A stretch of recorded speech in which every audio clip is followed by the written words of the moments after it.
ये कहानी है सरला की। सरला के पति रमाकांत एक प्राइवेट कंपनी में काम करते थे। उनकी 3 साल की एक बेटी थी रक्षा। छोटा सा परिवार था। आमदनी ज्यादा तो नहीं थी, लेकिन वे संतुष्ट थे, इसलिए खुश थे। एक शाम जब रमाकांत ऑफिस से आया तो देखा कि पूरे घर में अंधेरा है और सरला मोमबत्ती की रोशनी में सब्जी काट रही है। अरे, मोमबत्ती क्यों जला रखी है? मोहल्ले में बिजली तो है, सभी के यहाँ लाइटें जल रही हैं। क्या बात कर रहे हैं आप? मैं सोच रही हूँ कि बिजली ही नहीं है। स्विच तो सारे घर के ऑन है, कहीं फ्यूज में तो कोई दिक्कत नहीं है। रुको, मैं देखता हूँ। टॉर्च दूं क्या? अरे नहीं, मोबाइल है ना। सरला सब्जी काटती रही। रमाकांत ने मेन स्विच खोलकर फ्यूज निकाला। वो उड़ा हुआ था। उसने उसे ठीक किया, फिर मेन स्विच ऑन किया। ऑन करते ही पूरे घर में रोशनी हो गई। बिजली आ गई जी।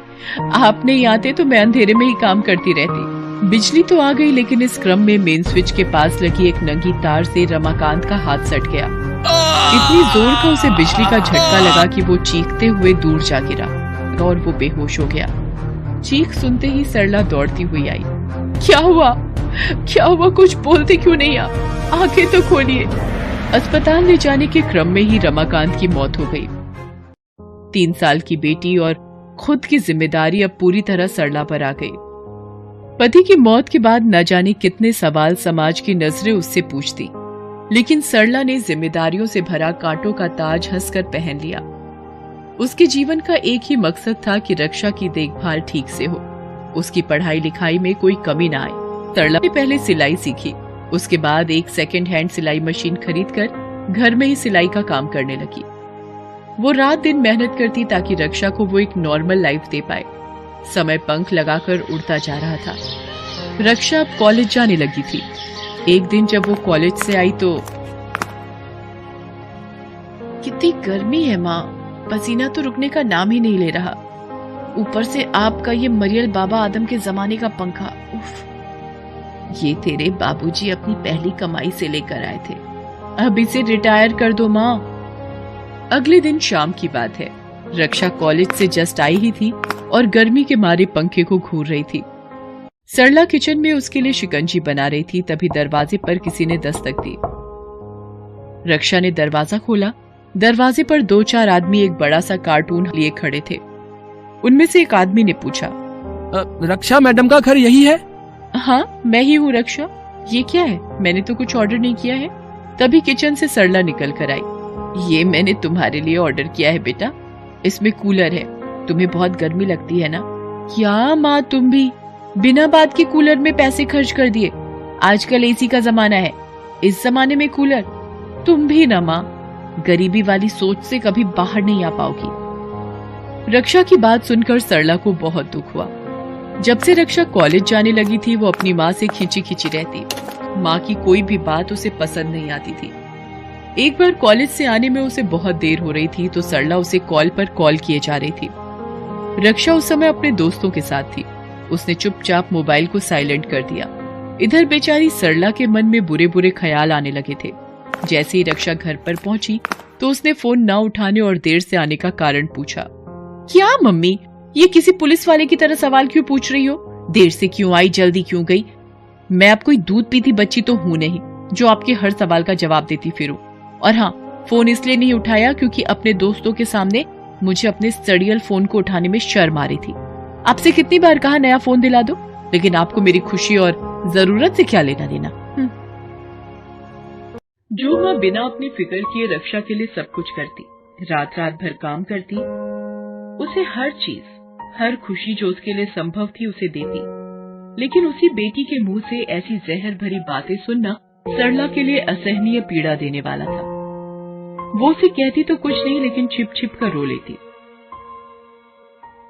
अगले दिन सुबह सरला रक्षा के लिए नाश्ता बना रही थी, लेकिन वो बिना नाश्ता किए निकल गई। मैं बहुत बुरी माँ हूँ, अपनी बेटी की छोटी सी जरूरत भी पूरी नहीं कर पाती। सरला ने तय कर लिया कि रक्षा की शादी के लिए जो पैसे जमा कर रही हूँ उससे कुछ पैसे निकालकर उसके लिए मोबाइल खरीद दूंगी। वो ये सोच ही रही थी कि उसके फोन की घंटी बजी। उसने फोन उठाया। हेलो, कौन? आंटी, मैं प्रियंका बोल रही हूँ, रक्षा के कॉलेज से। आप जल्दी कॉलेज आ जाइए, वो अचानक से बेहोश हो गई है। सरला ने जैसे ही ये सुना उसकी आंखों से आंसू निकलने लगे। वो भागी भागी कॉलेज पहुंची। रक्षा को होश तो आ चुका था, लेकिन उसे काफी कमजोरी लग रही थी। बेटा, तुम्हें खाली पेट घर से नहीं निकलना चाहिए था। इतनी गर्मी है, उसी से चक्कर आया होगा। अब तुम लेक्चर मत दो माँ, मैं अपना ख्याल रख सकती हूँ। और ये आप कौन सी साड़ी पहनकर मेरे कॉलेज आ गई? मेरी इज्जत का कबाड़ा करने में आपको बहुत मजा आता है ना? सरला बेचारी चुप रही। वो घर लौट आई, लेकिन इस घटना के बाद रक्षा अक्सर बेहोश होने लगी, कभी कॉलेज तो कभी घर। सरला जिद करके उसे पास के डॉक्टर के पास ले गई। डॉक्टर ने शरीर में खून की कमी बताई और उसे ठीक ढंग से खाने को कहा। सरला अच्छी से अच्छी चीज उसे खाने को देती, लेकिन उसके बेहोश होने का सिलसिला नहीं रुका। अब तो सरला की टेंशन बढ़ने लगी। वो उसे बड़े अस्पताल ले गई। डॉक्टरों ने उसकी पूरी जांच की। रक्षा, आप जरा बाहर बैठिए, मुझे आपकी माँ से कुछ बात करनी है। रक्षा बाहर चली गई। उसके बाद डॉक्टर ने जो कहा उसे सुनकर सरला की आंखों के आगे अंधेरा छा गया। उसके दिल की धड़कन तेज हो गई, उसके पैर कांपने लगे। डॉक्टर ने बताया कि रक्षा की दोनों किडनी फेल हो गई है। अगर उसका किडनी ट्रांसप्लांट नहीं किया गया तो वो 1 सप्ताह से अधिक नहीं बचेगी। डॉक्टर साहब, मैं अपनी बेटी को दूंगी किडनी। आप जल्दी से ऑपरेशन की तैयारी करिए। मैं अब अपनी बेटी की तकलीफ नहीं देख सकती। लेकिन डॉक्टर साहब, कृपा करके आप ये बात उसे मत बताइएगा कि उसे किडनी किसने दी। रक्षा का ऑपरेशन सफलतापूर्वक हो गया। सरला ने जो भी पैसे उसकी शादी के लिए जमा कर रखे थे, वो इसमें से खर्च तो हुए ही। 2 लाख रुपए उसे उधार भी लेने पड़े, लेकिन उसे खुशी थी कि उसकी बेटी अब सुरक्षित है। 1 महीने बाद रक्षा घर आ गई। उसकी माँ सरला को अब और भी अधिक काम करना था, क्योंकि सारी जमा पूंजी तो खर्च हो गई थी, ऊपर से कर्ज भी हो गया था। वो बेचारी सुबह से रात तक काम करती। इस बीच उसे रक्षा का भी ध्यान रखना होता था। रक्षा धीरे धीरे रिकवर हो रही थी, लेकिन सरला का चेहरा अब उतरा उतरा लगता।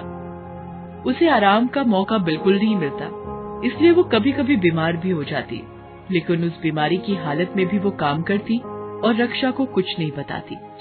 एक दिन,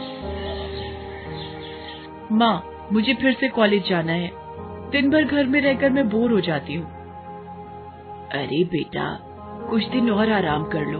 तुम्हारी तबीयत ठीक नहीं थी ना? तबीयत ठीक नहीं थी ये कहकर 1 महीने से घर में किसी कैदी की तरह बंद कर रखा है आपने।